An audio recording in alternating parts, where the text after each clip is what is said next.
नमस्कार संपूर्ण किचन को आपण मानक स्वागत करुचे गोटे नुआ रेसिपी सह।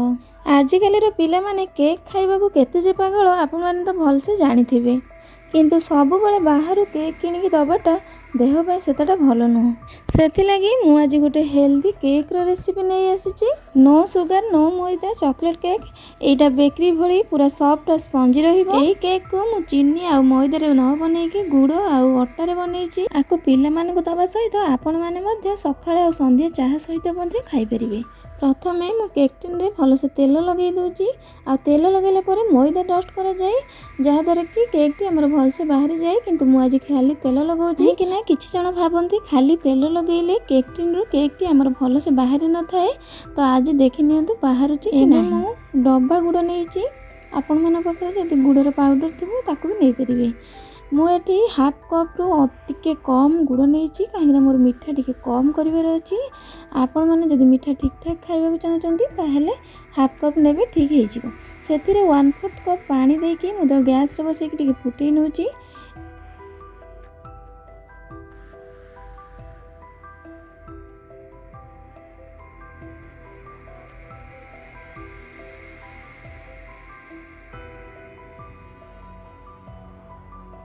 एबे देखंतु गुड़ हमर भल से मेल्ट हो गलानी। मु ताको चा छंकर छांकी दउची, काहेकि ना जो मैला थिबो से चा छंकर रहि जु। एबे गुड़ गरम अछि, तेनु करी टिके ठंडा होबा पई छाड़ीबा। ठंडा हेले आमे अन्य जिंस पकेइबा।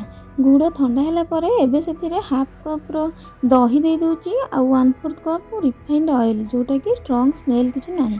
आ वैनिला एसेंस 1 टीस्पून दउची। एबे ताको भल से फेंटी नउची।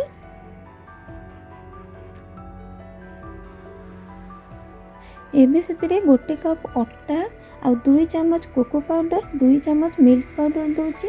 मिल्क पाउडर जदि नथिबो ताहेले आपण सेमिति बनै परिबे, किंतु मिल्क पाउडर देले केक रो भल टेस्ट आसी थाए।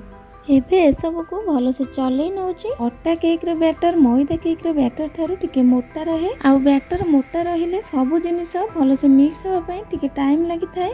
सेथि लगी मु बेकिंग पाउडर और बेकिंग सोडा एबेटू मु पकेइनी, सेटा लास्ट पकेइबी, काहेकि ना एबे पकेइथिले सेटा ओवर मिक्स हेइ थांदा, जहा द्वारा केक टा हमर भल से फुली न थांदा कि सॉफ्ट और स्पंजी भी बनि न थांदा। देखंतु बैटर हमर बहुत काठुआ हेची। सेतरे मु 2 चम्मच खीर देकी गोळेली, पुणी 2 चम्मच दउची। एबे ताको भल से गोळी नउची, जेमिति कि बैटर टी हमर पूरा स्मूथ हे जिवो। देखंतु बैटर टी हमर एतिकी मोटा रहिबा दरकार। आ टिके पतला हेले चलिबा। आ गोटे चम्मच किबा 2 चम्मच खीर पकेले चलिबो, किंतु बेसी पतला करिवेनी।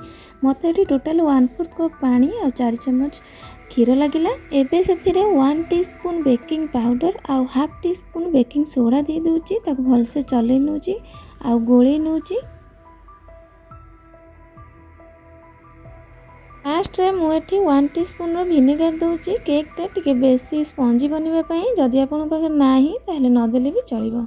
आ किछि ड्राई फ्रूट्स देकी ताको भल से मिक्स कर दउची।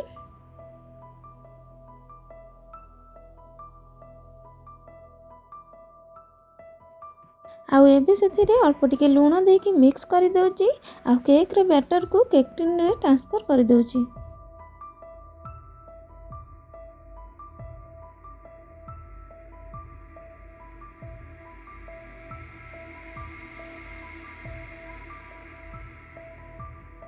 एबे सेथिरे काटिक रखिथिबा किछि ड्राई फ्रूट्स दे दउची, आ किछि चॉको चिप्स दे दउची। एपटे कड़ाई को 10 मिनिट आगरू मु गैस रे बसई थिली, से भी भल से गरम हे गलानी। एबे सेई कड़ाई रे केक टिन को बसई की घोड़े दउची। आ घोरणी रे जो गोटे छोट होल अछि, मु ताको पेपर को एमती देकी बंद कर दउची। केक टी को मु फास्ट 5 मिनिट मीडियम फ्लेम रे आ 20 रु 25 मिनिट लो फ्लेम रे बेक करथिली। देखंतु एठी 25 मिनिट पर देखौची केक टी हमर पूरा बेक हे गलानी। केक टी बेक हैला बेले मझिरु बिल्कुल भी घोरणी टा काढीबेनी, नहले मझिटा ए भଳି टिके दबिला बेले हे जिवो। मु मझिरु थरे काढी के देखुथिली, सेथि लगी मझिटा टिके दबिला बेले हे जाईची। देखंतु हमर केक टिन रु केमिति केक टी भल से बाहरी गला। खाली छुरीटा भल से टिके चारिकर बुली देले केक टी आराम से बाहरी जिवो। देखंतु केक टी हमर केते बढ़िया सॉफ्ट और स्पंजी बनिची। अरे ए केक टी को घरे निश्चय ट्राई करंतु। आ केमिति लागले कमेंट रे निहाती जणांतु। रहिली जय जगन्नाथ।